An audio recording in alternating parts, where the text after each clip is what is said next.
মাত্র ৩ বছর বয়সে তবলা সফর শুরু করেন তিনি। ৭ বছর বয়স থেকে মঞ্চে প্রথম একক অনুষ্ঠান করেন। এই অনুষ্ঠান থেকেই মোড় ঘুরে গিয়েছিল তাঁর জীবনের।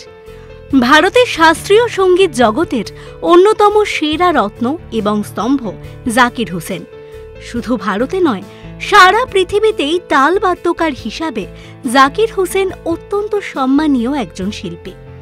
সুর, তাল, সম্মান আর ভালোবাসায় রত্নখচিত তাঁর জীবন। তবলা সহ তালবাদ্য এবং সঙ্গীত শিল্পে অবদানের জন্য ২০২৩ সালে পদ্মবিভূষণ সম্মানে সম্মানিত হন তিনি। ১৯৮৮ সালে পদ্মশ্রী এবং ২০০২ সালে পদ্মভূষণ পান। ১৯৯০ সালে সঙ্গীত নাটক একাডেমি সম্মান পেয়েছিলেন। ১৯৯৯ সালে আমেরিকার সর্বোচ্চ সংস্কৃতি সম্মান national endowment for the arts national heritage fellowship দেওয়া হয় তাঁকে। ১৯৫১ সালের ৯ মার্চ মুম্বাইয়ে জন্ম জাকির হুসেনের। তাঁর নাম রেখেছিলেন উস্তাদ বড়ে গুলাম আলী খাঁ সাব। জাকিরের জন্ম হয়েছিল শিল্পী বাড়িতে। কথা বলতে শেখার আগেই শিখেছিলেন তবলার বোল চিনতে। তখনই যেন স্থির হয়ে গিয়েছিল তাঁর জীবনের গন্তব্য। আল্লাহ রাখার জ্যেষ্ঠ পুত্র সঙ্গীত শিল্পী হতে চেয়ে একদিন ঘর ছেড়েছিলেন। সে গল্প চমকে দেওয়া। তাঁর মা বাবি বেগম চেয়েছিলেন শিল্পী জীবনের অনিশ্চয়তার বদলে ছেলে পাক নিশ্চিন্ত জীবন। তাঁর মার সামনে থেকে দেখেছিলেন সঙ্গীত শিল্পীর জীবনের কষ্ট। ছেলের সুরক্ষিত ভবিষ্যৎ তৈরির জন্য তিনি চেয়েছিলেন ছেলে মন দিয়ে পড়াশোনা করুক, সে একাডেমিক পথেই কেরিয়ার গড়ুক। এই বিষয়ে তিনি দৃঢ় প্রতিজ্ঞ ছিলেন। তবলা আর জীবনকে আলাদা করে ভাবতে পারেননি জাকির, তাই ঘর ছেড়েছিলেন। তাঁর পথ যে ভুল ছিল না, আজকের ইতিহাস তার প্রমাণ। বাবা ছিলেন তাঁর প্রথম গুরু। আল্লাহ রাখা বলতেন, ছাত্র হিসাবে যখন তুমি আমার সামনে বসবে তখন তুমি আমার সন্তান নও। Zakir Mahim saint Michael high স্কুলে পড়াশোনা করেন। মুম্বাইয়ের সেন্ট জেভিয়ার্স থেকে স্নাতকোত্তর ডিগ্রি পান। জাকির ধ্রুপদী তবলাকে করে তুলেছিলেন সর্বসাধারণের। সেইখানেই তার অসাধারণত্ব। ঘোড়ার খুঁড়ের শব্দ বা বিমানের উড়ান সবে তিনি তবলায় আনতে পারতেন।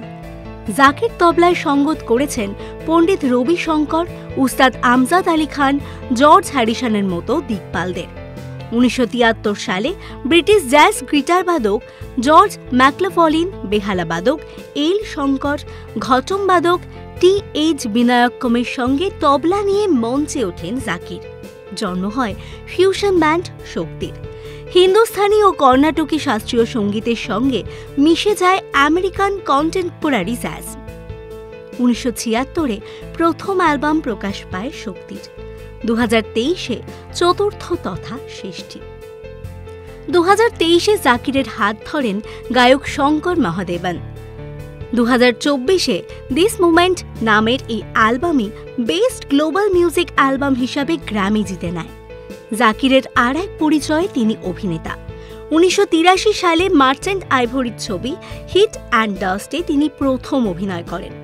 ১৯৯৮ সাই পরঞ্জাবে পরিচালিত সাস ছবিতে মুখ্য ভূমিকায় দেখা যায় জাকিরকে। এই ছবি রাহুল দেব বর্মনের জীবনের বিশেষ পর্বের ওপর আধারিত। জাকির পর্দায় রাহুলের চরিত্রেই অভিনয় করেন।